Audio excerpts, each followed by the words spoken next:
ठीक है, अगर किसी ने पायलट बनना है तो स्टेज 1 क्या होती है? अब इसमें भी दो चीज़ें आ जाती हैं। एक तो है अगर आपने शौकिया फ्लाइंग करनी है और एक तो है अगर आपने एज अ करियर करना है। अच्छा, एक क्वेश्चन है कि पाकिस्तान एयरलाइंस सुना था कि 60s में दुनिया की टॉप ग्रोइंग एक एयरलाइन थी। बिल्कुल। हुआ क्या उसको? लेकिन अगर आप पायलट पाकिस्तान में बन रहे हैं और स्पेशली ख़ास तौर पे आजकल के दौर में जब आप इस बात का ध्यान रखें कि शायद जब आप इतने पैसे लगा लें तो आपके पास शायद जॉब ना हो आगे। सैलरीज क्या होती हैं पायलट की, फर्स्ट ऑफिसर की, डिस्पैचर की? ठीक है। तो सबसे हाईएस्ट सैलरी पे कौन है? ये काफ़ी अच्छा सवाल है। अच्छा, यहाँ पे जॉब शॉर्टेजेस हैं पायलट की? अभी बहुत ज़्यादा शॉर्टेजेस हैं यहाँ पे। चैलेंज जो पाकिस्तानी स्टूडेंट्स को या पाकिस्तानी पायलट को फेस करना पड़ता है when they switch to EU या यूके के कोई? मेरी पर्सनल जैसा मेरा अपना पर्सनल एक्सपीरियंस है कि हमने 2016 में फ्लाइंग खत्म की थी। 16 से लेकर 24 तक अभी तक पाकिस्तान में सिर्फ टीआई के 2 एड्स आए। अच्छा, जब कोई इंसिडेंट होता है, प्लेन क्रैश हो गया, क्योंकि नॉर्मली आपको कह रहे हैं कि pilot has to be very much experience, बिल्कुल। और उसके बावजूद कोई प्लेन क्रैश हो जाता है या कुछ इंसिडेंट हो जाता है, बिल्कुल। वो कितना इम्पैक्ट करता है पायलट के करियर के ऊपर?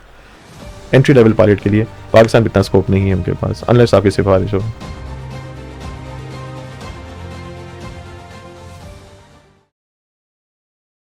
अस्सलाम वालेकुम, thank you so much for watching again. आप देख रहे हैं इन्फॉर्मर और मेरा नाम है आमिर। आज हम बात करेंगे पायलट कैसे बनते हैं। बचपन में हर एक को पायलट बनने का शौक था, पर हमें रास्ता किसी ने नहीं बताया। आज के जो हमारे गेस्ट हैं, इज़ अ कमर्शियल पायलट, और I am going to welcome my guest mister Haris. अस्सलाम वालेकुम। वालेकुम अस्सलाम, क्या हाल है आपका? Thank you so much for coming. No worries, मैं बिल्कुल ठीक हूँ, आप कैसे हैं? अल्हम्दुलिल्लाह सब ठीक ठाक, अल्लाह का शुक्र। अच्छा, थोड़ा सा इंट्रोडक्शन दीजिए कि आप अभी कर क्या रहे हैं। अच्छा, सो अभी बेसिकली मैं शुरू से स्टार्ट करता हूँ कि मैंने फ़्लाइंग की थी पाकिस्तान से, मुल्तान फ़्लाइंग क्लब से। तो वो मैंने स्टार्ट की थी 2014 में और फिर फिनिश की थी मैंने 2016 में। तो उसके बाद मुझे फिर पाकिस्तान से मैंने फ़्लाइंग की थी, मैंने वहाँ का लाइसेंस इशू करवाया और उसके बाद फिर मैंने 2016 से 2019 में यूनिवर्सिटी में गया। तो यूनिवर्सिटी के लिए फिर मैं वापस लंदन आया था, यूनिवर्सिटी ऑफ वेस्ट लंदन गया। वहाँ से मैंने डिग्री की एविएशन मैनेजमेंट में और 2019 से लेके अब तक मैं ब्रिटिश एयरवेज़ में काम कर रहा हूँ। पर मैं अभी प्रोसेस में हूँ अपना पाकिस्तानी लाइसेंस कन्वर्ट करवाने का यूके या EASA में, यूरोपियन में। तो अभी फ़िलहाल मैं ब्रिटिश एयरवेज़ के साथ हूँ पर as a flight dispatcher, not as a pilot at the moment.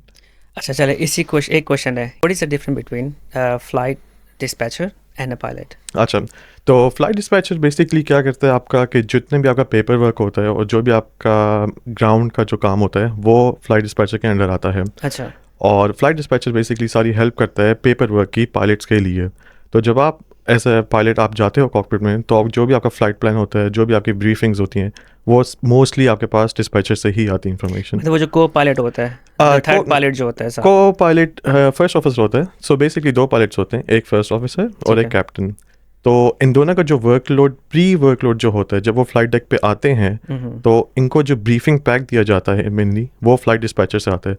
तो फ्लाइट डिस्पैचर नॉर्मली क्या करता है कि आपके जो जितनी भी आपको रूट होता है, आपका जो फ्यूल होता है, वो सब उस कैप्टन को ब्रीफ करता है उसके बारे में, ताकि जब वो कॉकपिट में आए तो वो उसको ऑलरेडी पता हो कि उसका क्या जो भी उसका फ़्लाइट है उसकी क्या रिक्वायरमेंट्स और क्या सब कुछ है, और फिर वो उसको क्रॉस चेक करता है बिफोर एवरीथिंग बेसिक।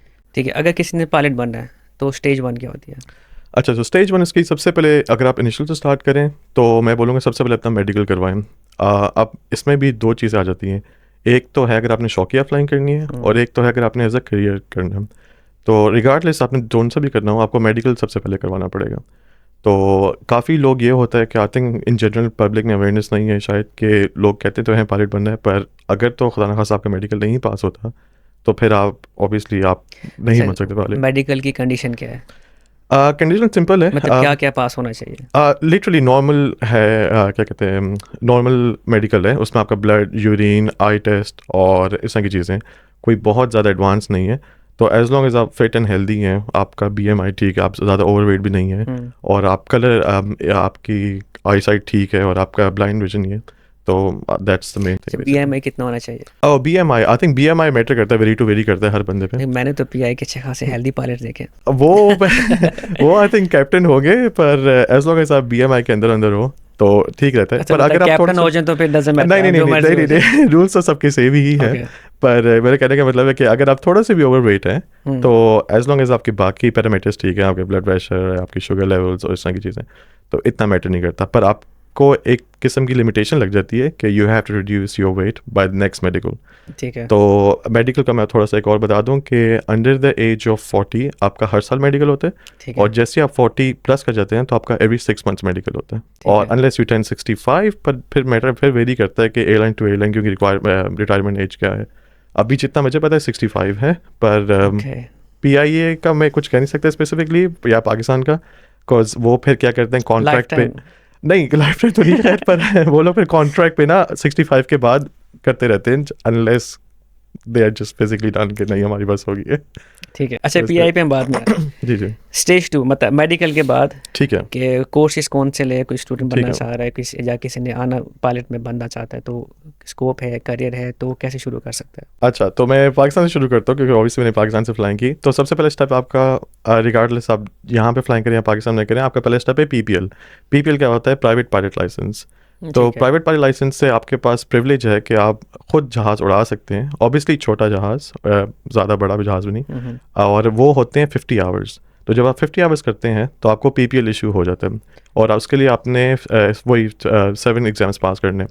अच्छा, यहाँ पे 7 एग्ज़ाम्स हैं, पर पाकिस्तान में आई थिंक 14 एग्ज़ाम्स हैं। 14 एग्जाम। 14 एग्ज़ाम्स हैं, तो 14 एग्ज़ाम्स हैं, पर पाकिस्तान में अब ये है कि जो 14 एग्ज़ाम्स आपके हैं, जब मैं फ्लाइंग कर रहा था वहाँ पे बैक इन 2016, तो हमारा PPL का सिलेबस और CPL का सिलेबस सारा एक ही था। तो इवन दो आप PPL कर रहे हैं, आपका स्टैंडर्ड थोड़ा सा कम होता है इन अ वे, बिकॉज कमर्शियल पायलट लाइसेंस और PPL 2 डिफरेंट चीज़ें हैं। जब आप 50 आवर्स में PPL करते हैं, इसके बाद नेक्स्ट स्टेज होती है आपके CPL, which is commercial pilot licence. ठीक है। तो वो होता है 50 आवर्स से लेके 150 आवर्स तक आपका CPL होता है। और CPL के बाद एक और इंस्ट्रूमेंट रेटिंग होती है, जिसको हम IR कहते हैं। वो आपको प्रिविलेज देती है कि आप जो अगर जिसमें वेदर ख़राब है या आप क्लाउड्स के ऊपर फ्लाई कर रहे हैं, विच हम नॉर्मली करते हैं, उसमें आपको अलाउ करता है फ्लाई करना। तो वो लाइसेंस की एक रेटिंग होती है ऑन टॉप। ओके। तो इन तीनों चीज़ों को मिला के, या इन दोनों चीज़ों को मिला के, CPL IR को मिला के आपका लाइसेंस इशू होता है, जो आपको commercial pilot licence with instrument rating आपको इशू करता है। और बाय द टाइम आप PPL से शुरू करते हैं और IR तक ख़त्म करते हैं, जो आपका लास्ट स्टेप है, उसमें आपके 200 घंटे होते हैं। तो कितना ड्यूरेशन क्या है इस पूरे कोर्स की? नॉर्मली 18 मंथ्स, 16 से 18 मंथ्स, पर Okay. अगेन डिपेंड करता है कि आपके एग्जाम्स कितनी जल्दी क्लियर होते हैं। एग्जाम्स इजी होते हैं? एग्जाम अच्छा 14 एग्जाम्स हैं, पर मैं ये नहीं बोलूँगा ईजी है, पढ़ाई तो ऑब्वियसली बहुत है, पर अगर पाकिस्तान से यहाँ पे कंपेयर किया जाए तो काफ़ी डिफरेंस है। तो कौन सा बेहतर है, पाकिस्तान का या यूके का? इन टर्म्स ऑफ करियर के in terms of general? Exam pass करना। एग्ज़ाम पास करने, देखिए मैंने जब किए थे, मैंने तो किए थे 2016 में, तब मुझे तो वो ईजी लग रहा था। पर अगेन जब से ये सारा सिनेरियो हुआ था PIA का और वो लाइसेंसेस का, उसके बाद पाकिस्तान में भी काफ़ी सख्ती आ गई है। तो अब यहाँ पे करें या पाकिस्तान में करें, आपको दोनों जगह पढ़ना तो पड़ेगा। ठीक है। 18 ईयर्स के ड्यूरेशन का लाइसेंस, जो भी एग्जाम्स है वो क्लियर जी। करने के बाद you can be a commercial pilot. Exactly, हाँ जी। तो हाँ जी। एयरलाइंस के लिए वो खुद अप्रोच करते हैं आप लोग, या एयरलाइंस को बताते हैं कि हमने इतना कर लिया, उसके बाद कोई टेस्ट होता है एयरलाइंस में जाने के लिए, अच्छा, फर्दर टेस्ट? जी जी बिल्कुल बिल्कुल। तो मैं PI का एग्जांपल लेता हूँ कि जब आप लेट सपोज आपके पास अगर CPL IR है पाकिस्तान में और आपका लाइसेंस इशू हो गया है, तो आप एलिजिबल हैं जॉब्स अप्लाई करने के लिए। तो नॉर्मली PIA जो, क्योंकि हमारी अभी फुल प्राइवेटाइज नहीं हुई, तो उसका नॉर्मली ऐड आता है, और फिर जितने भी स्टूडेंट्स होते हैं या जितने भी लोग होते हैं वो सब अप्लाई करते हैं। उसका प्रोसेस ये है कि एक एंट्री टेस्ट होता है, तो वो रिटन टेस्ट होता है। उसके बाद अगर तो आप एंट्री टेस्ट पास कर लेते हैं तो फिर आपको इंटरव्यू के लिए बुलाते हैं। ओके। और इंटरव्यू के सिलेक्शन के बाद आपका फिर एक और एग्ज़ाम होता है, वो इन सिमुलेटर हो जाएगा या वैसे एक टेस्ट चेक राइड हो जाती है, जस्ट टू सी कि आपको सारी बेसिक्स पता हैं कि नहीं पता। ठीक है। मेडिकल के बाद आपने कहा लाइसेंस। अब जी। ये जो लाइसेंस वाला जो भी कोर्सेज हैं, ये कोई प्राइवेट इंस्टीट्यूट है या बिल्कुल। गवर्नमेंट इंस्टीट्यूट है या यूनिवर्सिटीज़ के थ्रू बंदा आता है? अच्छा, सो पाकिस्तान में ये है कि मेनली प्राइवेट ही हैं, और आई थिंक हर बड़े शहर में एक है, इस्लामाबाद में 2 हैं आपके। अच्छा, किस नाम से है ये? तो इस्लामाबाद में आपका एक रावलपिंडी फ्लाइंग क्लब है, जो पहले पुराने एयरपोर्ट पे अच्छा, होता था, फ्लाइंग क्लब जो है। आरब से, हाँ जी, ठीक है। एक वो है। और एक और भी था, मुझे अब पता नहीं श्योर कि वहाँ पे है कि नहीं, पर RFC एक मेन था, रावलपिंडी फ्लाइंग क्लब। ठीक है। और उसके अलावा फिर आपके कराची में 2 थे, पर आई थिंक एक बंद हो गया। अब वहाँ पे एरो क्लब है, और आई थिंक एक स्काई विंग्स के नाम से भी एक है शायद है, पर एरो क्लब तो है ठीक है, for मतलब sure। कोई भी बंदा किसी भी एज में जाके लाइसेंस ले सकता है? नहीं, सो PPL का अगेन एज वी सेड कि 16 की एज में आपका PPL होता है, और अगर आपने CPL करना है तो आपकी मिनिमम एज 18 होनी चाहिए। नहीं, आफ्टर 18, जी, आफ्टर जी, जी, मिनिमम जी, एज जी, के जी, अलावा जी, जी, कोई जी। ये लिमिटेशन तो नहीं है कि 30 के बाद, नहीं 40 नहीं के नहीं बाद आप नहीं ले नहीं सकते नहीं नहीं, हैं? एज लॉन्ग एज आप मेडिकली फिट हैं, तो आप किसी भी एज में कर सकते हैं। अच्छा, और एजुकेशन के लिहाज से कोई प्री रिक्विजिट्स हैं इसके? जी बिल्कुल। तो CPL के जो मिनिमम रिक्वायरमेंट है वो है A levels या FSC ठीक है। फ़िलहाल, और अगर आपने यूनिवर्सिटी डिग्री की हो तो ऑब्वियसली वो बेनिफिशियल है। अब ओके। काफ़ी लोग फॉर एग्जांपल जैसा एयर ब्लू है, उनकी रिक्वायरमेंट ये है कि अगर आपने उनके साथ पायलट बनना है तो आपके पास डिग्री होनी चाहिए। तो जैसा मैंने मुल्तान फ्लाइंग क्लब से मैंने फ्लाइंग की थी, तो वहाँ का ये है कि आपको वो बहाउद्दीन ज़फ़र यूनिवर्सिटी से एक एफिशिएशन कोर्स भी करवा देते हैं फ्लाइंग में ही। तो इससे क्या होता है कि आपको डिग्री भी मिल जाती है और आपको लाइसेंस भी मिल जाता है। ठीक है। तो अब मुझे ये नहीं पता कि बाकी भी शायद कोई इंस्टीट्यूट्स होंगे पाकिस्तान में जो करवा रहे होंगे, पर फिलहाल मुझे ये पता था कि मुल्तान में ये ऑप्शन थी आपके पास कि आप अपना लाइसेंस भी कर लेते हो और अपनी यूनिवर्सिटी डिग्री भी कर लेते हो।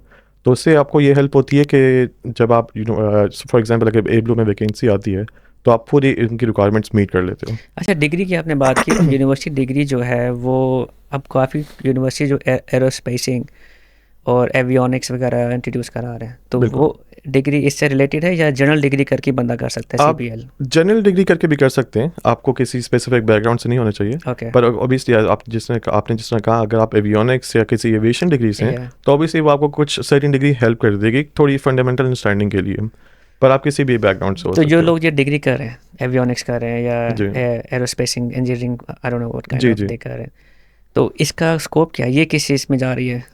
ये ज़्यादा जो मेरा नज़रिया इसका ये है कि ज़्यादा इंजीनियरिंग साइड पे आ जाएगी, क्योंकि ठीक जैसे है। आपने एवियोनिक्स से आपने कुछ इलेक्ट्रिकल कुछ किया हुआ है तो उसकी ज़्यादा यूज़ होगा कॉकपिट के उसमें। अंदर। हाँ जी, पर अगेन अब तो सारी चीज़ें मतलब इलेक्ट्रिक ज़्यादा हो गई हैं, तो मैनुअल तो ज़्यादा से ज़्यादा हट ही जा रहा है। तो इंजीनियरिंग तौर पे आपको एवियोनिक्स इलेक्ट्रॉनिक्स उस साइड पे आपकी हेल्प होगी। ठीक है। पर अगर आपने उसके बाद स्विच करना है पायलट में तो आप बिल्कुल कर सकते हैं। जैसा काफ़ी इंजीनियर्स हैं उनको शौक होता है कि यार उनके पास रिसोर्सेज नहीं होते, तो वो क्या कहते हैं पहले इंजीनियरिंग में जाते हैं, अपना लाइसेंस लेते हैं B1 B2, वो इंजीनियरिंग का लाइसेंस होता है पर उसमें भी टाइम लग जाता है। आप वो करके फिर जो उनको शौक होता है वो फिर इवेंचुअली फ्लाइंग में आ जाते हैं। उससे ये होता है कि उनको अच्छी खासी अंडरस्टैंडिंग भी हो जाती है सिस्टम्स की, और फिर उनकी हेल्प भी होती है जब वो पायलट साइड पर शिफ्ट होना चाहें तो। ठीक है। अच्छा, दूसरा, अब इन कोर्सेज़ की फ़ीस कितनी होती है? तो जब मैंने की थी पाकिस्तान में उस वक्त पर आवर जो था वो था 28,000 रुपीज़ पर आवर। तो पर आवर? पर आवर, हाँ जी। तो मतलब 50 आवर्स आप कह रहे 50 आवर्स PPL के, हाँ जी। पर अगेन वो कॉस्ट ही बैक इन 2016। अब जो है पर आवर कॉस्ट जो मुझे पता है रफली it's between 45 to 50,000 rupees. 50,000 rupees per hour? 45 to 50,000 rupees per hour, हाँ जी। तो अगर आप हिसाब लगा लें तो अच्छी खासी महंगी होगी है, पर ये प्राइस में कंपेयर करूँ 2016 से अभी 2024 तक। 2.5 मिलियन बनता है। जी एग्जैक्टली। तो वो भी काफ़ी ऊपर खर्चा हो गया है। 2.5 मिलियन जी जी Wow. जी जी। Just for PPL? Just for PPL 50 hours, हाँ 50 जी। आवर्स के लिए। और CPL के लिए 200 घंटे, तो बिल्कुल। उसकी भी प्राइवेट फीस अलग है, सेम उसके भी जी सेम मतलब जी चार्जेस जी है? चार्जेस सेम है फ्लाइंग के पर आवर के, पर अगेन आपको ज़्यादा घंटे चाहिए तो उस वजह से इट इज़ उसके उसके एक्सपेंसिव। अच्छा, तो फीस UK की भी सेम है या थोड़ी डिफरेंस है? अच्छा नहीं, यूके की वेरी करती है, पर यूके में पूरा स्ट्रक्चर ही डिफरेंट है। UK Okay. में स्ट्रक्चर ऐसा डिफरेंट है कि यहाँ पे जब आप इनरोल होते हैं तो मोस्टली लोग यहाँ पे उनके पास ऑलरेडी कोई ना कोई एक्सपीरियंस होता है, जैसे फॉर एग्जांपल ग्लाइडिंग एक्सपीरियंस होता है, या वो किसी लोकल फ्लाइंग क्लब के ऑलरेडी मेंबर होते हैं, स्कूल के साथ एफिलिएशन होती है किसी की। पर पाकिस्तान में अनफॉर्चुनेटली ये प्रिविलेजेस नहीं है हमारे पास। लाइक पाकिस्तान में ग्लाइडिंग क्लब कोई, मेरा नहीं ख्याल कोई है अभी। Yeah. तो यहाँ और वहाँ पे बहुत ज़्यादा मेजर डिफरेंस है। पर अगेन हैविंग सेड दैट, यहाँ के जो बच्चे हैं उनको ऑलरेडी स्कूल में प्लेसमेंट्स की भी ऑप्शन दी जाती है कि आप एक हफ्ता जाके प्लेसमेंट कर लो या 2 हफ्ते जाके प्लेसमेंट कर लो, कहीं पे किसी एयरपोर्ट पे कर लो, किसी और प्राइवेट इंस्टीट्यूट के साथ कर लो। उससे ये होता है कि उनको थोड़ी बहुत नॉलेज या उनको थोड़ी बहुत अंडरस्टैंडिंग हो जाती है। एप्टीट्यूड टेस्ट हो जाता है एग्जैक्टली कि they exactly want to do it या नहीं एग्जैक्टली करना, सही है। एग्जैक्टली। और प्लस उनको थोड़ा बहुत पता चलता है कि हाँ भाई what they gonna be facing। Pakistan में आई डोंट थिंक इस तरह की कोई फैसिलिटी अभी तक अवेलेबल है मेरे ख्याल से। तो ये एक हो सकता है कि आप स्कूल्स अगर वहाँ पे मोटिवेट करें या कोई ऐसी ऑप्शन हो जिससे वहाँ के जो बच्चे हैं स्पेशली जो GCSE ख़त्म कर रहे हैं या मैट्रिक ख़त्म कर रहे हैं और FSC से जाने से पहले अगर वो 1-2 हफ्ता आई डोंट नो किसी फ्लाइंग क्लब में जाके आप थोड़ा वर्क एक्सपीरियंस कर लें, या अगर आप ट्रायल लाइसेंस भी बुक करा सकते हैं। और ट्रायल लाइसेंस में ये होगा कि आपको थोड़ा बहुत पता चल जाएगा कि फ्लाइंग है कैसी। नहीं, ये तो मेरा एक दोस्त था हम्म, जो हमारे साथ उस टाइम A levels कर रहे थे, और उसने A levels छोड़ के वो फ्लाइंग पे चला गया था बिल्कुल। Because his father was pilot. अच्छा सही सही सही। तो मेरा ख्याल जिनके खुद के पेरेंट्स होते हैं उनके पास बिल्कुल। ये प्रिविलेज है, so they can go and do something. बिल्कुल उससे ये भी हेल्प हो जाती है ओबियसली, अगर आपके कोई फैमिली में है एविएशन में तो Yeah. आपको नंबर 1 एक गाइड करने वाला बंदा है। जिस साथ जब मैं आई थिंक मेरी फैमिली में सबसे पहले मैं ही बनता हूँ, क्योंकि मेरी कोई फैमिली में एविएशन बैकग्राउंड का नहीं है। तो मुझे भी ऑब्वियसली लोगों से सुन के ही गाइडेंस हुई थी। तो अगर अगेन आपकी फैमिली में कोई है तो उससे काफ़ी हेल्प तो हो खैर जाती है अब आपको। इस प्लेटफॉर्म से ना इंशाल्लाह जी पूरे पाकिस्तान को गाइडेंस मिल जाएगी, थैंक्स टू यू इंशाल्लाह, फॉर नहीं कमिंग हियर। इंशाल्लाह कुछ कोई बात नहीं। अच्छा अच्छा, तो आप किस एज में कैप्टन बने, मतलब पायलट बने, और क्या पायलट से वो कैप्टन बनने में क्या बीच में कितना टाइम लगता है? तो जब आप पायलट बनते हैं, जब आपके पास CPL होता है, तो आप जब जॉब्स के लिए अप्लाई करते हैं तो आप सीधा कैप्टन नहीं होंगे। आप हमेशा एज अ फर्स्ट ऑफिसर जाएंगे।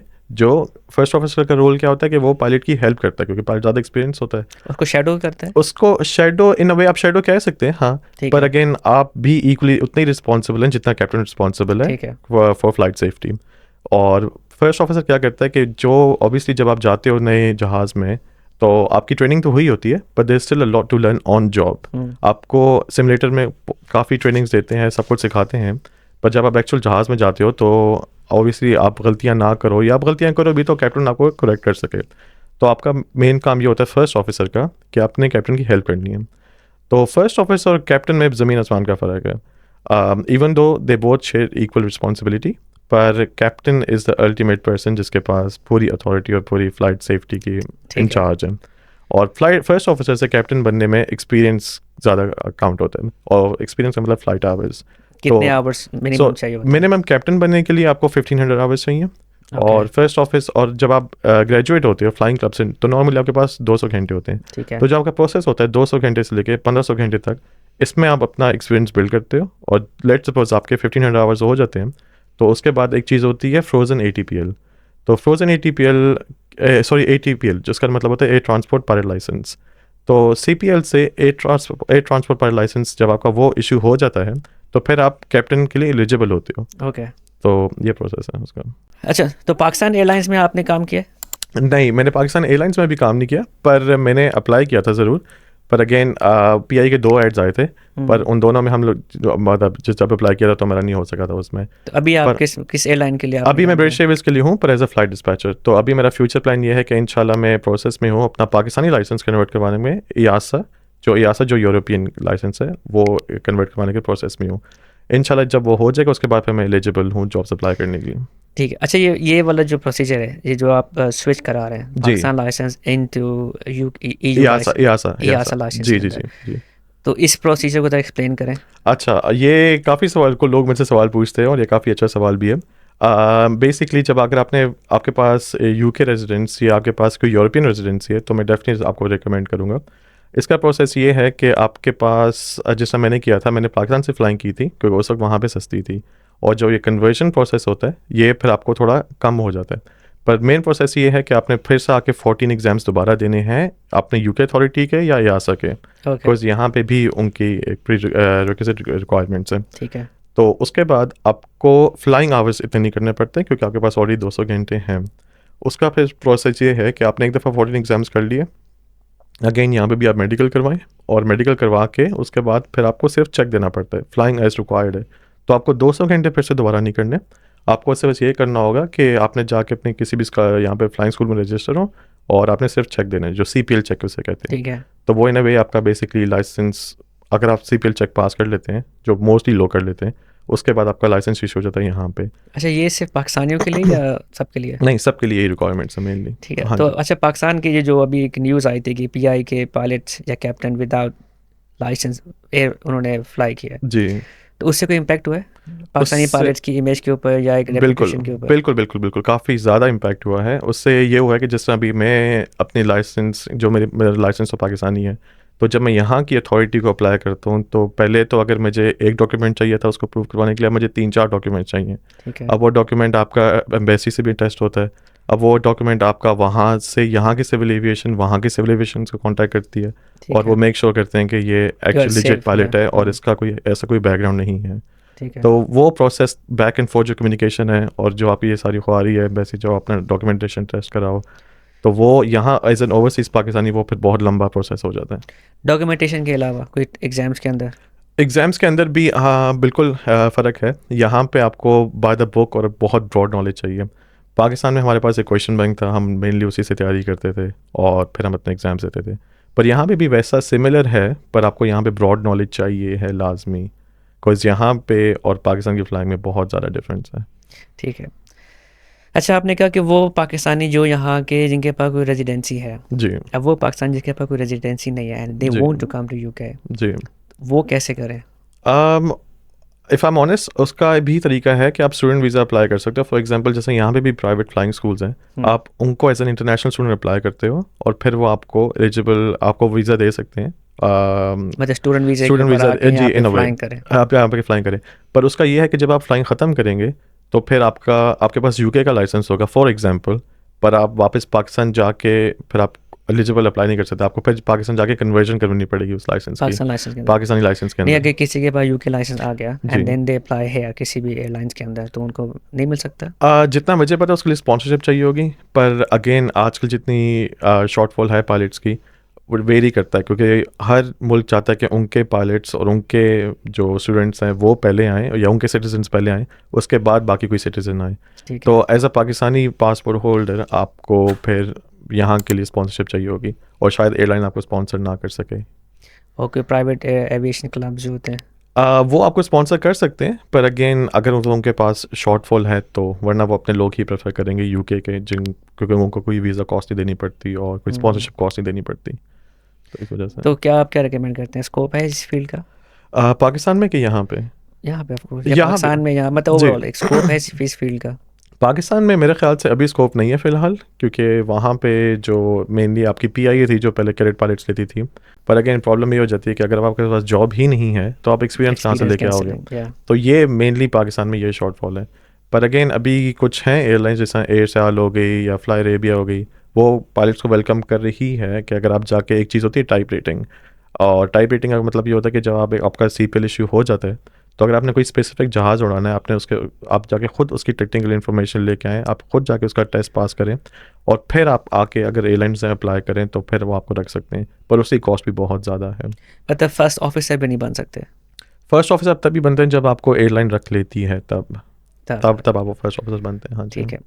अच्छा, एक क्वेश्चन है, अब एक ऑलरेडी कोई इंडिविजुअल है जो ऑलरेडी कैप्टन है, लेट्स सपोज पीआई का कैप्टन, जी जी और पीआई के कैप्टन ने ब्रिटिश एयरवेज के लिए काम करना है एज अ जी कैप्टन, जी। तो उसका क्या प्रोसीजर होता उसका भी सेम प्रोसेस है, क्योंकि 2 डिफरेंट लाइसेंसिंग अथॉरिटीज आ जाती हैं, एक EASA Okay. और एक ICAO। तो अगेन ही हैज टू जी, गिव ऑल कन्वर्ट, द जी जी, एग्जाम्स और प्रोसेस सारा वही है। कुछ? जी जी, प्रोसेस उसने एग्जाम्स करने होंगे, अगेन फ्लाइंग शायद उनकी फिर भी थोड़ी कम आवर्स में हो जाए, पर एग्जाम्स उनको दोबारा देने पड़ेंगे और मेडिकल भी यहाँ का करवाना पड़ेगा। और यूएस से किसी ने जाना है तो उसका भी सेम प्रोसेस है, सेम प्रोसेस तो है। उसको US मेडिकल और एग्जाम्स दोबारा करने पड़ेंगे। ठीक है। तो आप कहीं भी जाओ, इवन अगर USA से कोई बंदा UK आ रहा है या UK से कोई बंदा USA जा रहा है या कनाडा जा रहा है, तो उनका प्रोसेस सेम है, एग्जाम्स और मेडिकल। अच्छा, मैंने सुना था काफ़ी पाकिस्तानी पायलट जो हैं वो मिडिल ईस्ट एयरलाइंस के लिए काम कर रहे थे। बिल्कुल, तो उसका ये है कि जो एक्सपीरियंस्ड हैं, फॉर एग्जांपल अगर आप ऑलरेडी ए ब्लू में हैं या आप ऑलरेडी PIA में हैं और आपके पास I don't know, for example मेरे में अभी 2000 आवर्स भी हैं या 5000 आवर्स भी हैं, तो आपके पास ऑलरेडी जेट का एक्सपीरियंस है, तो फिर वो एयरलाइन, मिडिल ईस्टर्न एयरलाइंस आपको वेलकम कर लेती हैं। अच्छा, ये जो मिलिट्री की जो पायलट्स होते हैं, अब उसमें वो पायलट जो है जब वो उनकी कोई रिटायरमेंट एक एज होती है, जी। तो वो क्या करते हैं आफ्टर रिटायरमेंट? अच्छा, ये काफ़ी अच्छा सवाल है। और इसका जैसा मैं पाकिस्तान में जब था, तो इवन दो जो मिलिट्री के पायलट्स हैं उनको ऑब्वियसली इस्टेब्लिशमेंट, जैसे आपकी एयरफोर्स हो गई या आपकी आर्मी हो गई या आपकी नेवी हो गई, वो ही हायर करती है और वो ही ट्रेन करती है। पर उनका ये है कि लेट सपोज जब मैं वहाँ पे फ्लाइंग कर रहा था, तो अगर कोई एयरफोर्स का पायलट है जो let suppose I don't know like अभी 30 ईयर्स का या 35 ईयर्स का है और उसने स्विच करना है सिविल में आने के लिए, तो एग्ज़ाम्स उनको भी मिलिट्री से सिविल आने के लिए 14 एग्ज़ाम्स देने पड़ते हैं। पर उनका बेनिफिट ये है कि उनके पास ऑलरेडी आवर्स होते हैं जेट के। अब इसमें भी 3 चीज़ आ जाती हैं, एक आपका आर्मी एविएशन है जो आपके हेली के पायलट्स होते हैं, ठीक है, और दूसरा आपके नेवी के भी एयरक्राफ्ट्स होते हैं जो आपकी जाके सर्वेलेंस करते हैं हमारे कराची साइड पे या बलूचिस्तान साइड पे, उनके भी पायलट्स होते हैं, और तीसरा आपका मेन आ गया एयरफोर्स के ठीक है, जो आपके जेट के पायलट्स हैं ठीक फायर। है। तो जब ये लोग रिटायर होते हैं या जब ये लोग स्विच करना चाहते हैं, इनके तो लिए ये- बहुत आसान होता है, क्योंकि इनके पास ऑलरेडी इनके पास आवर्स होते हैं, इनके मेडिकल भी इनके पास है और इनके पास ट्रेनिंग भी है फाइटर की, जो जेट के घंटे चाहिए होते हैं। और जब आप एज एन एयरलाइन अप्लाई करते हो तो वो आपके जेट के घंटे मांगती हैं। ओके, तो अगर आप कंपेयर किया जाए, एक बंदा जो सिविल है, जो सिर्फ फ्लाइंग क्लब से ग्रेजुएट हुआ है, जिसके पास कोई जेट के एक्सपीरियंस नहीं है, और एक जिसने इतना, जैसा मैं था, कितने 35-40 लाख लगा के आप फ्लाइंग करते हो और ख़त्म करते हो, तो हर किसी की तो होप तो यही होती है यार कि मुझे कोई एयरलाइन रख लेगी और मेरा कोई फ्यूचर हो जाएगा। पर अगेन जब मैं पाकिस्तान में था तो हमारी शाहीन एयरलाइन होती थी एक, उसमें काफ़ी लोग जो थे वो एयरफोर्स से ही स्विच करके इधर आ जाते थे सिविल में। तो जिस टाइम पर हम जैसे जो लोग हैं जो नए ग्रेजुएट्स हैं उनके लिए कोई स्कोप ही नहीं था पाकिस्तान में। तो ये एक बहुत बड़ा ड्रॉबैक है वहाँ पे। यहाँ पे भी ये चीज़ है इंग्लैंड में, पर ऐसा नहीं है, यहाँ पे इक्वल अपॉर्चुनिटी मिलती है हर किसी को। पाकिस्तान में अनफॉर्चुनेटली ऐसा अच्छा, नहीं है। आर्मी का एज मतलब क्या है, उनकी रिटायरमेंट एज क्या है जो इतना जल्दी सब रिटायर हो जाते हैं? आर्मी की रिटायरमेंट एज मुझे एग्जैक्ट श्योर नहीं हूँ, पर आई थिंक उनका सीन ये है कि जैसी लेट्स सपोज वो 35 के होते हैं या उनके पास और वो स्विच करना चाहें तो वो आराम से कर सकते हैं। अच्छा, मतलब स्विचिंग की रीज़न क्या होती है? स्विचिंग के रीज़न मेनली ये है कि अगर प्रोग्रेशन शायद आर्मी में इतना नहीं होगा, ठीक है। एविएशन मतलब आर्मी के एविएशन में इतना शायद प्रोग्रेशन नहीं है, तो वो स्विच करके कमर्शियल में आ जाते हैं। कमर्शियल फिर आप अगेन 65 तक कर सकते हो और आप डिफरेंट एयरक्राफ्ट्स पे जा सकते हो। 320 से आप 777 बोइंग या किसी पे भी जा सकते हो, 787 350। तो लॉन्ग टर्म प्रोग्रेशन अच्छी है सिविल में। और उनका एक्सपीरियंस भी ज़्यादा होता होगा। जी जी जी, उनके पास Yeah. ऑलरेडी आवर्स होते हैं तो वो फिर उनको एयरलाइंस अच्छा, उनको अभी आपने कैटर कहा कि करती हैं। जेट आवर्स, ये जेट आवर्स सिर्फ आर्मी के पास ही होंगे, नॉर्मल बंदे के पास हो नहीं सकते? नॉर्मल बंदे के पास उसके पास है जो ऑलरेडी एयरलाइन में काम कर रहा हो। ओके। तो अगर आप एयरलाइन में ऑलरेडी काम नहीं करे तो आप फिर जेट के घंटे कहाँ से लाएंगे? तो एज अ फर्स्ट ऑफिसर काम कर रहे हैं तो उसके पास आ सकते जी हैं? जी जी जी, क्योंकि आप ऑलरेडी एयरलाइन में हो एज अ फर्स्ट ऑफिसर, तो आप दैट मीन्स कि आप ऑलरेडी कोई जहाज़ फ्लाई कर रहे हो जो Okay. जेट इंजन है, या वो could be a private aircraft या it could be like an Airbus या बोइंग 737 जिस नॉर्मली जहाँ से हम स्टार्ट करते हैं। ठीक है। तो ये है। अच्छा, क्वेश्चन है कि अब ज़्यादा मज़ा किस में आता है, प्राइवेट एयरक्राफ्ट के अंदर, मतलब कोई किसी का प्राइवेट जेट है कोई सेलिब्रिटीज़ के साथ, बिल्कुल। या फिर कमर्शियल एयरलाइंस के अंदर? मेरे ख्याल से दोनों की एक बहुत डिफरेंट लाइफस्टाइल है। अगर आप प्राइवेट चार्टर साइट पे अगर जाएं तो वो सुबह 3-2 बजे भी आपको कॉल कर सकते हैं और 1 घंटे के नोटिस पे बोलेंगे आ जाओ। तो आपको इन अ वे ऑलमोस्ट स्टैंड बाई ही होता है। ओके। पर जो कमर्शियल है आपका एक रोस्टर होता है कि लेट्स सपोज आपको पता है यार नेक्स्ट 30 डेज में मेरी ये सीजन फ्लाइंग है, तो आपका वर्क और लाइफ बैलेंस करना आसान है। तो ये लिटरली इंडिविजुअल नीड्स पे डिपेंड करता है। अगर आपकी फैमिली है, अगर आपकी फैमिली नहीं है, या आपको क्या ज़्यादा पसंद है, आपको चार्टर साइड पे ज़्यादा शौक है या आपको कमर्शियल साइड पे ज़्यादा शौक है। पर अगेन एक regardless as a pilot life आपको वर्क और प्राइवेट लाइफ बैलेंस करना थोड़ा मुश्किल हो जाता है, पर शुरू शुरू में सब मुश्किल है, उसके बाद सब हो जाता है। अच्छा, पैसा किस में ज़्यादा? आई थिंक चार्टर में थोड़ा ज़्यादा पैसा है, पर अगेन उसकी रीज़न ये है कि आप आपको कभी भी बुला सकते हैं और आपको शॉर्ट नोटिस पे कोई भी फ्लाइट दे सकते हैं। तो उसके पर्क्स भी ज़्यादा होंगे ना? उसके पर्क्स भी ज़्यादा हैं, हाँ जी। शॉर्ट नोटिस पर जी आपको पैसे। जी, उसका और ठीक मेनली है। ये है कि चार्टर में आपको अलाउंस, एक्स्ट्रा अलाउंसेस ज़्यादा मिलते हैं। कार अलाउंस हो गया, कुछ आपको हाउस अलाउंस भी देती हैं और इस तरह की चीज़ें। पर जो अगर आप सिविल में हैं या किसी एयरलाइन के साथ हैं, उसमें फिर ये बेनिफिट्स हैं कि आपको स्टाफ ट्रैवल मिल जाता है। आपके जैसे मिडल ईस्टर्न एयरलाइंस हैं मेनली, वो आपको मेडिकल भी देती हैं, आपके बच्चों के भी लुक आफ्टर करते हैं इन अ वे, सर्टेन अलाउंसेस मिलते हैं आपको। तो चार्टर और प्राइवेट कमर्शियल में ये थोड़ा सा डिफरेंस आ जाता है। अच्छा, बीइंग अ पायलट कोई एक्स्ट्रा पर्क्स मिलते हैं एयरलाइंस की तरफ से, फ्री टिकट्स, फ्री फैमिली के लिए? जी जी, बिल्कुल बिल्कुल मिलते तो हैं, पर अगेन डिपेंड करता है आपके इस एयरलाइन के साथ और उनके क्या एग्रीमेंट्स है बाकी एयरलाइंस के साथ। ठीक है। तो जैसा ब्रिटिश एयरवेज का मैं आपको बता सकता हूँ कि उनकी जैसा वो हमने मेंशन किया पहले कि वन वर्ल्ड अलायंस है, और उसके अलावा BA में लाजमी नहीं कि अगर आप पायलट ही हों, अगर आप किसी भी पोस्ट पे हैं ब्रिटिश एयरवेज में, उनके जो ट्रैवल जो पर्क्स हैं वो सबके लिए सेम है, रिगार्डलेस आप कैप्टन हो या रिगार्डलेस आप इंजीनियर हो अच्छा। या रिगार्डलेस आप कोई ग्राउंड एजेंट भी हो। पर अगेन जिस तरह ये स्टाफ ट्रैवल पर्क्स काम करते हैं, ये होता है आपकी डेट ऑफ जॉइनिंग और आपकी क्या कहते हैं सर्विस पे। तो जितनी आपकी सर्विस ज़्यादा होगी उतनी आपकी हायर प्रायोरिटी होगी। और PI का मुझे भी यही पता है कि हाँ उनको भी अलाउंसेस मिलते हैं, बिल्कुल मिलते हैं, पर अगेन उनका इतना ज़्यादा एग्रीमेंट नहीं है बाकी एयरलाइंस के साथ, और ठीक ना है। ही हम किसी अलायंस का हिस्सा हैं अभी, और ना ही कोई और पाकिस्तानी अभी करंटली एयरलाइन है जो किसी के अलायंस है। ना आपके एयर ब्लू भी किसी के साथ अलायंस नहीं है, आपकी एयर अरेबिया भी नहीं है, और आपकी PIA भी नहीं है। तो ये फिर जो आपके जो पाकिस्तान में जो बेनिफिट्स हैं वो पाकिस्तान तक ही महदूद हो जाते हैं ना वे। अच्छा, एक क्वेश्चन है कि पाकिस्तान एयरलाइंस, सुना था कि 60s में दुनिया की टॉप ग्रोइंग एक एयरलाइन थी, बिल्कुल। हुआ क्या उसको? आई थिंक वो तो एक बहुत लंबा टॉपिक है, पर जितना मुझे पता है उसका यही है कि जो हमारी करप्शन काफ़ी थी, और आई थिंक अभी भी न्यूज़ में रिसेंटली ये आ रहा था कि और कि जो एक जहाज़ है PI का, उसके पीछे कोई 200 एम्प्लॉयज़ हैं पर एयरक्राफ्ट, विच 200 एम्प्लॉयज़? हाँ जी, जो कितने मैंने जो होते हैं usually? I would say normally 30 will be more than enough. 30? हाँ जी, तो पीआई में बहुत ज़्यादा ओवर स्टाफिंग है इस टाइम, या थी। और अगेन यही रीज़न है शायद उनका कि वो प्राइवेटाइजेशन की तरफ जाना चाह रहे हैं ताकि वो अपनी कॉस्ट रिड्यूस कर सकें। और तो इस वजह से बहुत ज़्यादा स्टाफिंग, ओवर स्टाफिंग है पीआई में। तो वो जो पायलट थे जिनके अब उनके साथ कोई स्टिग्मा लग गया या वो क्लियर है सारे? आई थिंक जो जितना मुझे इन्फॉर्मेशन पता है, या वो उन पायलट्स को काफ़ियों को निकाल भी दिया था एयरलाइन से। और फिर अगेन सिविल एविएशन एक अपना प्रोसेस फॉलो करती है, उनके लाइसेंस रिवोक होते हैं, तो आई थिंक वो प्रोसेस फॉलो हुआ है। तो अभी यही जितना मुझे रिसेंटली पता है कि ऑब्वियसली जो हमारा इम्पैक्ट हुआ था, नेगेटिव इम्पैक्ट हुआ था, उसकी वजह से पाकिस्तानी एयरलाइंस को बैन हो गया था यूरोप में फ्लाई करने से, और यूएसए से भी। तो अगेन अभी वो लोग एग्रीमेंट में है कि ऑडिट करें और किसी तरह क्लियर हो सके ये, पर अभी तक क्लियर नहीं हुआ जो मुझे अभी तक पता है। तो बैन होने की वजह यही थी पायलट फेक की? लाइसेंसेस, फेक हाँ जी लाइसेंस जी के जी, लिए। Fake licences. अच्छा, एक और भी थी ना न्यूज़ के जी, एयरोशेज आते हैं और वो गायब हो जाते हैं। बिल्कुल, वो एक अलहदा है उस पे तो मैं इतना कमेंट नहीं कर सकता। ठीक पर है। अगेन मेनली कनाडा जाके ही ये लोग गायब हो जाते हैं किसी न किसी तरीके से, वो एग्जैक्टली मुझे नहीं पता क्या तो है। उनको फिर बाद में नहीं ढूंढ सकते, ट्रैक नहीं कर आई एम सकते उन प्रीटी लोगों श्योर को? कि कुछ ना कुछ तो तरीका होगा। ट्रैक कर सकते हैं उनके बिल्कुल, आई लाइसेंस एम रिवोक, श्योर। उनके भी लाइसेंस होते हैं ना? नहीं, पर कैबिन क्रू के इतने लाइसेंस नहीं है उनकी, ओके, मेनली एक जस्ट ट्रेनिंग है। बेसिकली, हाँ जी हाँ जी, लाइसेंस तो आपके कैप्टन और पायलट्स के ही होते हैं बेसिकली, या इंजीनियरिंग के लाइसेंसेज होते हैं। ठीक है। पाकिस्तान एयरलाइंस या पाकिस्तान एविएशंस, उसको कंपेयर करें वर्ल्ड की एविएशन के साथ, आप जी। यूके में तो लेट्स सपोज यूके की एविएशंस के साथ ओवरऑल हम्म। कितना डिफरेंस है?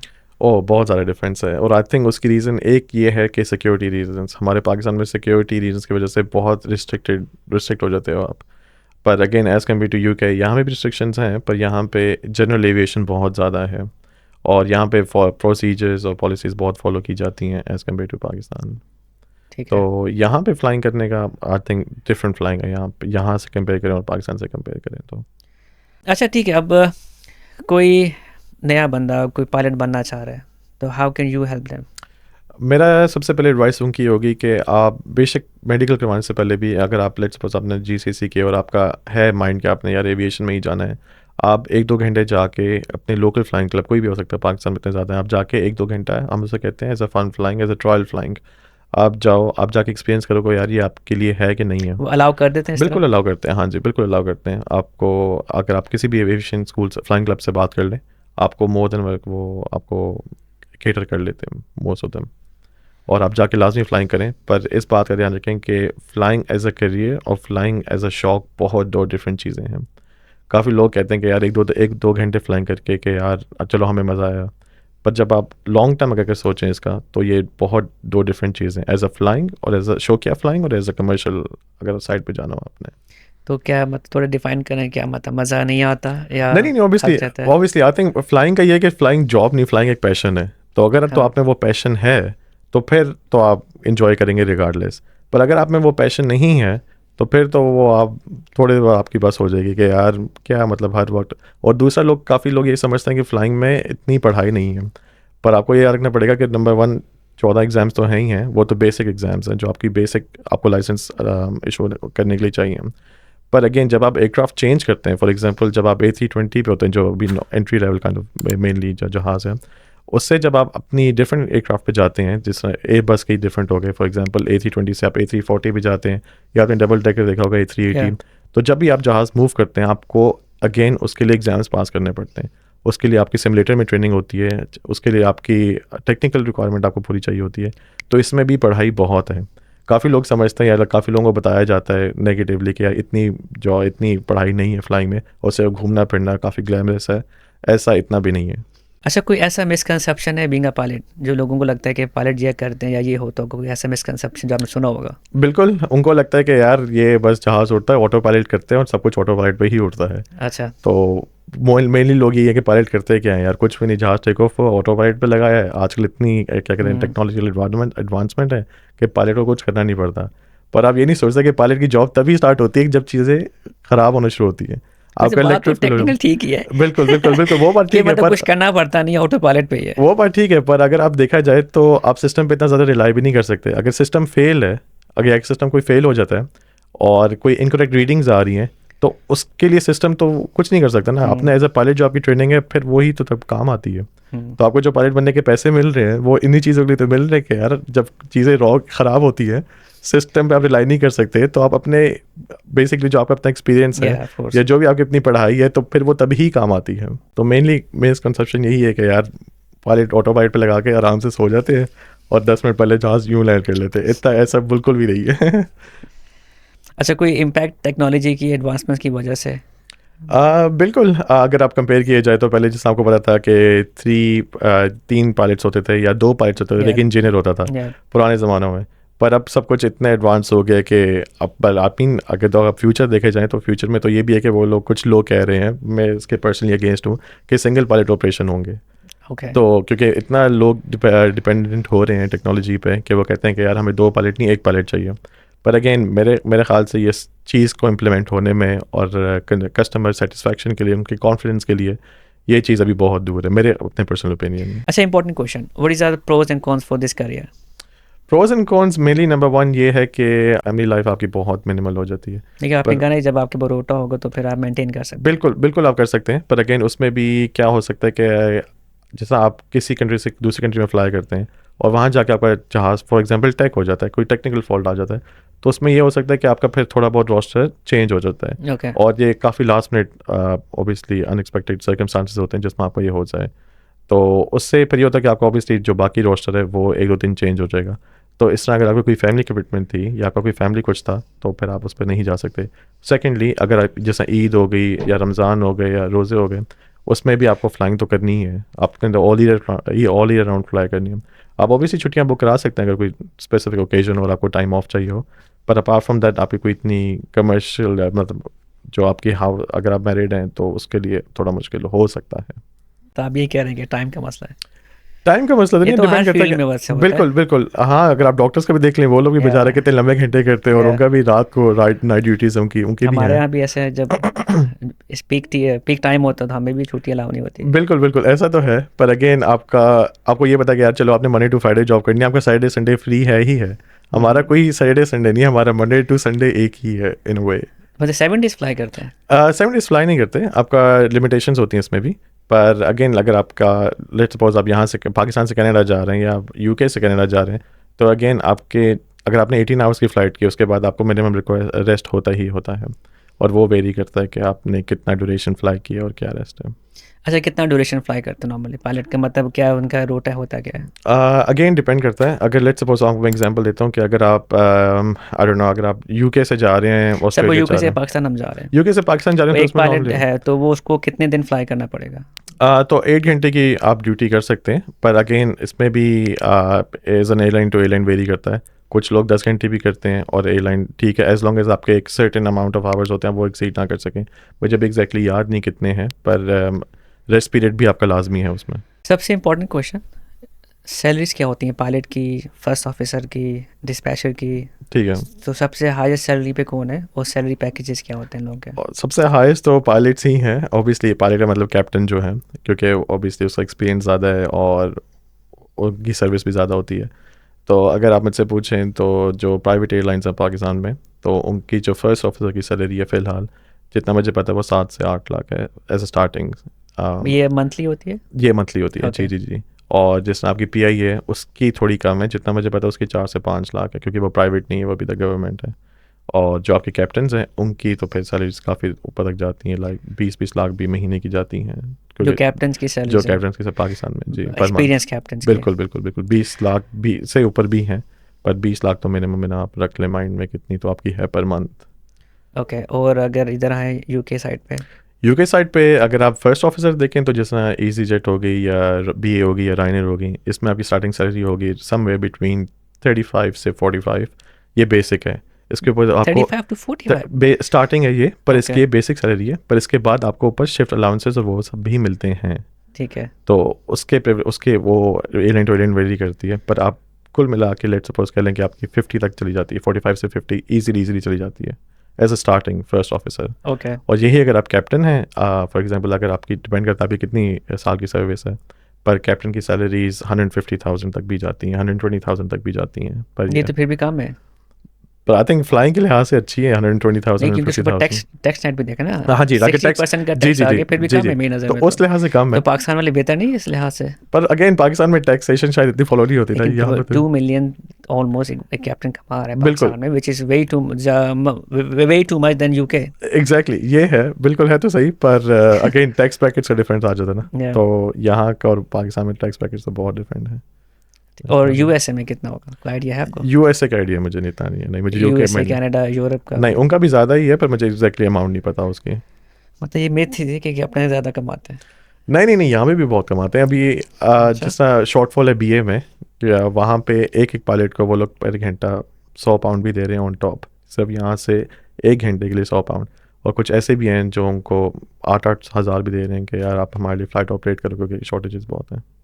अच्छा, यहाँ पे जॉब शॉर्टेजेस हैं पायलट की? अभी बहुत ज़्यादा शॉर्टेजेस हैं यहाँ पे, बिल्कुल बहुत ज़्यादा शॉर्टेज है। अगर आप कंपेयर किए, जब मैंने फ्लाइंग की थी तो वो सब कोविड से पहले था, तो कोविड से पहले इंडस्ट्री इतनी ख़ास नहीं थी, पर सही थी। और आपको पता है सबसे सारे बिजनेस और सारे फील्ड्स इम्पैक्ट हुए हैं कोविड में, पर उसके बाद जो बाउंस बैक किए तो एविएशन बहुत ज़्यादा उसने बाउंस बैक किए। और आप इसे भी कंपेयर कर सकते हैं, जैसे आपके लेट सपोज आप पाकिस्तान से यूके से पाकिस्तान पहले जाते थे तो आपका एवरेज टिकट कितना होगा, 500 पाउंड का होगा। और अगर आप जाएँ कोविड के बाद प्राइसेस देखें तो वही आपके टिकट के प्राइसेस 1000, 1200, 800 फ्री टाइम हो ऑफ गई है। Season exactly. तो और अगेन कोविड के बाद से ये होगा, एक शॉर्टेजेस बहुत आ गई, काफ़ी पायलट्स रिटायर हुए हैं, काफ़ी ज़्यादा आपके जो जहाज़ है, जैसे ब्रिटिश एयरवेज, उन लोगों ने पूरी अपनी फ्लीट से 747 निकाल दी हैं। तो उससे कितने ज़्यादा पायलट्स बेरोज़गार हुए हैं, और अब उनको कितनी शॉर्टेज चाहिए। तो पूरी ग्लोबली आपकी पायलट्स की अभी बहुत ज़्यादा अच्छी डिमांड है। तो लेकिन ये सारी डिमांड तो ज़्यादातर ये एयरफोर्स वाले नहीं कवर कर लेते आगे, पाकिस्तान में क्या यहाँ पे कि in general? In general? In general नहीं, क्योंकि डिमांड इतनी ज़्यादा है कि इवन तो आप एयरफोर्स के भी हैं, एयरफोर्स को भी तो पायलट चाहिए ना। अब हर कोई ये भी है कि हर कोई नहीं चाहता कि यार हमने सिविल में जाना है। जो मिलिट्री के जैसा आपने मेंशन किया, उसमें यह है कि अगर उनका फ्लाइंग का ख़त्म हो जाता है तो वो ग्राउंड पे किसी जॉब में ढूंढ लेते हैं, क्योंकि उनको एयरफोर्स में ही रहना होता है। तो वो इंस्ट्रक्टर बन सकते हैं, वो फ़्लाइट एग्जामिनर बन सकते हैं। ये ऑप्शन आपके पास इधर भी है, क्या कहते हैं, पाकिस्तान में भी है।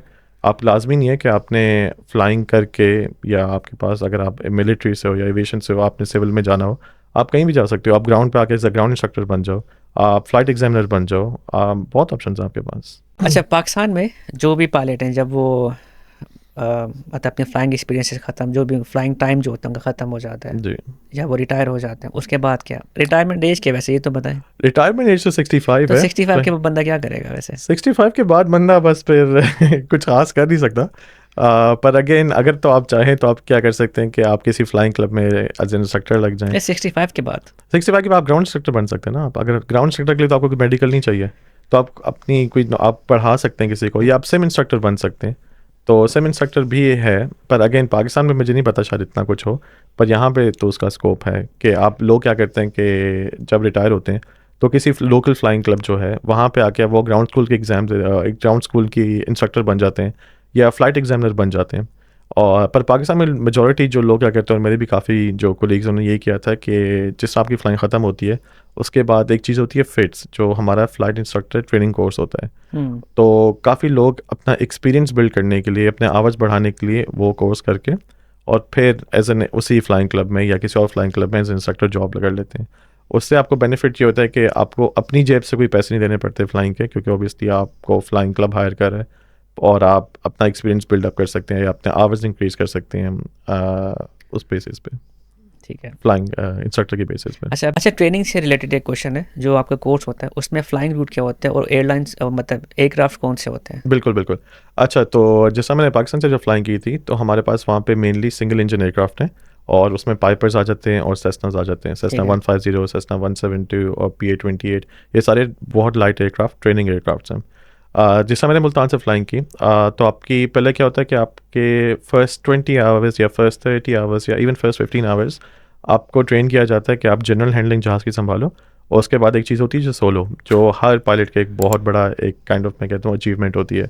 सोलो में क्या होता है कि लेट सपोज आपने 15 आवर्स फ्लाई किया, उसके बाद इंस्ट्रक्टर आपको असेस करता है कि यार आप फिट हो एक दफ़ा जहाज़ सर्किट खुद करने के लिए। सर्किट में होता है कि आप जहाज़ टेक ऑफ करो, एयरफील्ड के क्रॉस करके आप खुद लैंड करो अपने आप पे, आपके साथ कोई इंस्ट्रक्टर कोई ऐसा कुछ नहीं होता। तो जैसे आप वो कर लो तो एक वो बहुत बड़ी अचीवमेंट होती है। नॉर्मली लोग अचीव कर लेते हैं उसे 15 से 20 घंटे के अंदर अंदर अंदर। तो और आपको पीपीएल करने के लिए भी आपको सोलो फ्लाइंग लाजमी है आपकी। तो एक दफ़ा आप वो कर लो, तो उसके बाद एक नेक्स्ट स्टेप होता है क्रॉस कंट्री नेविगेशन।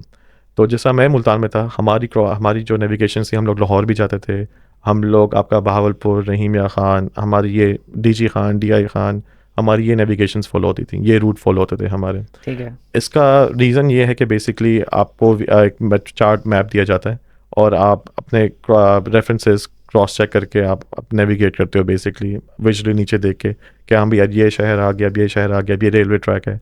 इस तरह आप अपना नेविगेट करते करते आप अपना रिक्वायरमेंट पूरी करते हो क्रॉस कंट्री की। और इससे होता है कि आप एक घंटे भी पढ़ते हैं और ये रिक्वायरमेंट भी है। और ये आपको इंस्ट्रक्टर के साथ भी करने होते हैं। और हर लाइसेंस बेशक आप यहाँ यूके में करो या पाकिस्तान में करो, एक चीज़ होती है 200 nautical miles cross country navigation solo, जो आपने करनी होती है। वो आप खुद अपना रूट प्लान करते हो और आपने वो करनी है, सोलो करनी होती है। वो आपके रिक्वायरमेंट, आपकी लाइसेंस के रिक्वायरमेंट का हिस्सा है वो। ठीक है। अच्छा, एक चैलेंज जो पाकिस्तानी स्टूडेंट्स को या पाकिस्तानी पायलट को फेस करना पड़ता है when they switch to EU या यूके के, कोई चैलेंजिंग थिंग क्या होती बिल्कुल, है? बिल्कुल। सबसे बड़ा जो चैलेंज जो मुझे पर्सनली लगा था, उसका ये है कि एग्ज़ाम्स का। तो पाकिस्तान में एग्ज़ाम्स हमने बेसिकली क्वेश्चन बैंक से पढ़ के ही पास किए हुए थे, या खैर मैंने तो उसी तरह किए थे और मेजॉरिटी लोगों ने भी। तो उससे ये होता है कि जो हमारी ग्राउंड, जो हमारी आप कह लें जो टेक्निकल इंफॉर्मेशन या वो होती है, सब्जेक्ट वो होता है, वो काफ़ी वीक होती है। ओके। तो जब मैंने स्विच किया था यहाँ पे, तो ऑब्वियसली मुझे सारी बुक्स फिर से शुरू से पढ़नी पड़ी थी। और जो यहाँ के एग्ज़ाम्स हैं वो क्वेश्चन बैंक से इतने नहीं आते, आपको नॉलेज चाहिए ही चाहिए लाजमी। और अगेन वही नॉलेज आपके काम आती है जब आप किसी इंटरव्यू के लिए जाते हैं। जब आप इंटरव्यू के लिए किसी जाते हैं तो आपसे ये नहीं पूछेंगे कि यार जो आपने जहाज़ फ्लाई करना है उसके बारे में बताओ। वो आपसे उसके बारे में पूछेंगे जो आपने जहाज़ ऑलरेडी फ्लाई किया हुआ है। ठीक है। तो अगर आपको टेक्निकल एस्पेक्ट्स पता है अपने जहाज़ के और आपको उसकी लिमिटेशंस पता है, तो वो बहुत चीज़ें काम आएंगी आपके फ्यूचर में भी। ठीक तो है। सबसे मेन ऑब्स्टिकल यही है पाकिस्तान और यहाँ पे कि यार यहाँ पे प्रॉपर बाय द बुक 8 महीने फुल आपको ग्राउंड स्कूल के एग्जाम्स और क्लासेस देते हैं, ट्रेनिंग देते हैं। पाकिस्तान में इतना नहीं था, वहाँ पे इतना अच्छा, कॉन्सेप्ट नहीं था। एग्ज़ाम क्लियर करने के लिए कोई यहाँ पे स्पेशल ट्रेनिंग है? नहीं, ट्रेनिंग यहाँ पे स्पेशल नहीं है, पर यहाँ पे ये होता है कि जैसा हमने मेंशन किया, 18 महीने का कोर्स होता है। इसमें से नॉर्मली पहले 6 से 8 महीने आपको कोई फ्लाइंग नहीं कराते। आपको फुल फोकस आपकी ग्राउंड स्कूल एग्जाम्स पे ही होता ठीक है। है। क्योंकि इसका मेन मकसद ये है कि जब आप अपनी ग्राउंड स्कूल एग्जाम्स पास कर लो और जहाज़ में जाओ, तो आपको काफ़ी ज़्यादा इन्फॉर्मेशन पता होती है ऑलरेडी यार कि जहाज़ की लिमिटेशंस ये हैं, जहाज़ की स्पेसिफिकेशंस ये हैं, और वो काफ़ी काम आती हैं आपके नहीं, फ्यूचर। मेरा क्वेश्चन था कि वो पायलट या वो कैप्टन जो यहाँ अपना लाइसेंस हम्म, पाकिस्तान से यूके में स्विच कर रहे हैं, जी। तो उनको एग्ज़ाम क्लियर करना है कि जब उनको एग्ज़ाम क्लियर करना है तो उस एग्ज़ाम क्लियर करने के लिए उनको ट्रेनिंग दी ले सकते हैं ट्रेनिंग अगेन, या नहीं मिलती कोई ट्रेनिंग? नहीं, करने के लिए आप कर सकते हैं, पर अगर ऑब्वियसली आपने ऑलरेडी की हुई है तो इतनी डिफरेंस नहीं है ना ट्रेनिंग में। ओके। हाँ, नहीं, आप कहना कि ऑब्स्टिकल होते हैं कि हमें इतनी इन्फॉर्मेशन पता नहीं होती। वो अगेन डिपेंड करता है कि अगर हो सकता है कि आप अपना इनपुट कितना करते हो। जैसा काफ़ी पायलट्स हैं जो बिल्कुल मिनिमम रखते हैं अपने आप को, और वो कहते हैं कि यार ठीक है, जब हम कन्वर्जन करने जाएंगे तो हम फिर से पढ़ लेंगे। या कुछ ऐसे भी हैं पाकिस्तान में जो कहते हैं कि नहीं यार, हम अगर अभी से कर लें तो हमारे लिए बेनिफिशियल होगा। तो वो आपके इंडिविजुअल इनपुट पे वो ओके। वेरी करता है। अच्छा, जब कोई इंसिडेंट होता है, हम्म, प्लेन क्रैश हो गया, क्योंकि नॉर्मली आपको कह रहे हैं कि pilot has to be very much experienced, बिल्कुल, और उसके बावजूद कोई प्लेन क्रैश हो जाता है या कुछ बिल्कुल, इंसिडेंट हो जाता है, बिल्कुल। वो कितना इम्पैक्ट करता है पायलट के करियर के ऊपर? उसका भी मेजर इम्पैक्ट होता है। और आपने देखा होगा जैसे नेट जियो पे एयरक्राफ्ट इन्वेस्टिगेशंस होती या हैं। मुझे पर्सनली बहुत शौक है यार वो देखने का, और उससे बहुत ज़्यादा आपको मतलब लर्न करने को मिलता है उसे। इम्पैक्ट तो होता ही होता है ओबियसली, पर अगर आप उसकी दूसरी साइड पे देखो तो आपको लर्निंग कर्व भी है ये। तो अगर आपको पता है यार कि चलो मैंने एक चीज़ ये देखी थी, या मैंने ये मिस्टेक की थी लास्ट टाइम, या किसी और ने ये मिस्टेक की थी, तो आप नहीं चाहते कि आप भी वही मिस्टेक करो अगर आप उसी सिनेरियो से गुजर रहे हो फॉर एग्जांपल। तो अगर आपने ऑलरेडी कोई चीज़ पिक की हुई हो, तो आपको नेक्स्ट टाइम पता चल जाएगा यार कि यार इसका ये कॉन्सिक्वेंस हो सकता है, या इसका ये हो सकता है, और इसको इस तरह डील करना है। नेगेटिव इम्पैक्ट क्या होगा कि करियर के ऊपर? आपका लाइसेंस लॉस हो सकता है। अच्छा, हाँ जी, मतलब सबसे डिपेंड ऑन कि आपकी क्या गलती नेचर है कि या नेचर के टेक्निकल बिल्कुल मिस्टेक कोई और है, बिल्कुल बिल्कुल नेचर ऑफ बिल्कुल इंसिडेंट। बिल्कुल बिल्कुल नेचर डिपेंड करता है। फॉर ठीक है। एग्जांपल अगर आप लेट सपोज आप लोकल फ्लाइंग कर रहे हैं और आपने टावर की इंस्ट्रक्शंस फॉलो नहीं की, या आपको किसी वजह से नहीं समझ आई, और आप उसका ऑपोजिट करते हो, और उसका इम्पैक्ट कुछ हो सकता है यार कि आप किसी एक आपके सर को लाइट कर सकते हो, या आप कोई और जो एयर लॉ है वो तोड़ रहे हो, तो अगेन उसकी भी इंक्वायरी होती है पाकिस्तान में भी, यहाँ पे भी। और अगर तो वो समझते हैं कि आपकी गलती है, तो आपका ये भी हो सकता है आपका लाइसेंस आपसे ले सकते हैं। और जो पाकिस्तान या जो भी आपकी लाइसेंस अथॉरिटी है, उनके पास फुल प्रिविलेज है आपका लाइसेंस लेने के लिए भी, अगर ओके। आप कोई गलती करते हो और आप गिल्टी होते हो उस गलती का। और कैसे पता चलता है आप कि पायलट की गलती है? अगेन आपके पास सारी रिकॉर्डिंग्स हैं, आपके पास वो ब्लैक एटीसी। बॉक्स जो होता है। हाँ जी, पर ऑब्वियसली छोटे जहाज़ों में तो ब्लैक बॉक्स नहीं होता, पर वो एटीसी रिकॉर्डिंग्स और बाकी पैरामीटर्स, फ्लाइट पैरामीटर्स रिकॉर्ड करके फिर इन्वेस्टिगेशन होती है उसकी। अच्छा, एक क्वेश्चन है, अब किसी ने अपना एग्जाम क्लियर कर लिया, उसके पास पायलट लाइसेंस इशू हो गया और समहाउ उसका मेडिकल फेल हो जाता है आफ्टर सर्टेन ईयर्स, जी तो जी। उसके पास क्या ऑप्शन रह जाएंगे फिर? ये काफ़ी अच्छा सवाल है। अगर आपके पास आपका लाइसेंस वैलिड नहीं है, सॉरी आपका मेडिकल वैलिड नहीं है, तो आप कुछ भी कर लें, आप फ्लाई नहीं कर सकते। अगेन उसमें पर आप ऑप्शन ये आ सकते हैं, काफ़ी लोग यह करते हैं कि ऑलरेडी उनके पास एक्सपीरियंस होता है, लेट्स सपोज 1 साल का या 2 साल का, जितना भी एक्सपीरियंस है, वो लोग फिर ग्राउंड पे आ जाते हैं। अब ग्राउंड का मतलब ये है कि वो ग्राउंड सेक्टर बन जाते हैं।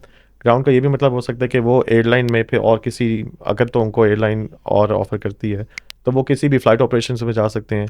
वो लोग क्या कहते हैं, सिमुलेटर्स में जा सकते हैं कि जो नए पायलट्स हैं वो उनको ट्रेन कर सकते हैं। पर अगर आपके पास मेडिकल नहीं है, तो आप आपका एक्चुअल जहाज़ फ्लाई नहीं कर सकते। तो उनका बैकअप फिर ये आ जाता है कि वो एग्जामिनर्स मतलब बन जाते डिफरेंट हैं। डिपार्टमेंट में कहीं जा डिफरेंट सकते हैं। डिपार्टमेंट में जा सकते हैं, या आप ग्राउंड स्कूल पे आके आप नए बच्चों को पढ़ा सकते हैं, आप इंस्ट्रक्टर ग्राउंड ठीक है, स्कूल एग्जामिनर बन जाए। लास्ट ये क्वेश्चन, ऑप्शन। कोई एडवाइस आप देना चाहें?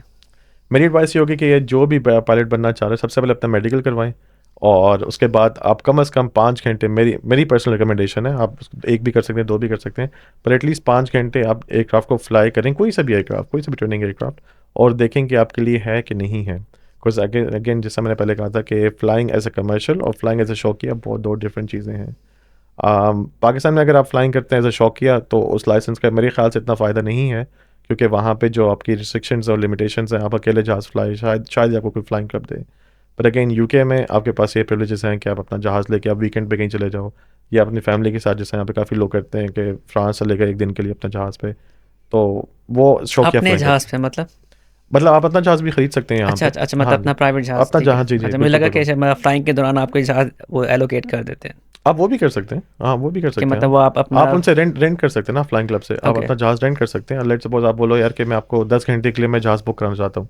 अब वो 10 घंटे के लिए जहाज़ आपका हो गया, आपके पास अगर लाइसेंस हो, आप उस जहाज़ को कहीं भी ले जाओ। Of course you have to pay जी, जी, फॉर दैम बिल्कुल, you have hours, to pay. या हाँ जी, हाँ, हाँ ठीक जी। है। तो मेरी एडवाइस ये है कि सबसे पहले अपना मेडिकल करवाएँ, और एटलीस्ट 4-5 घंटे फ्लाइंग करें, और देखें कि यार आपको ये पसंद आती है कि नहीं आती। और फिर आप अपना माइंड डिसाइड करें कि हाँ यार मैंने पायलट बनना है कि नहीं बनना। और अगेन अगर आप पायलट पाकिस्तान में बन रहे हैं, और स्पेशली ख़ास तौर पे आजकल के दौर में, जब आप इस बात का ध्यान रखें कि शायद जब आप इतने पैसे लगा लें, तो आपके पास शायद जॉब ना हो आगे।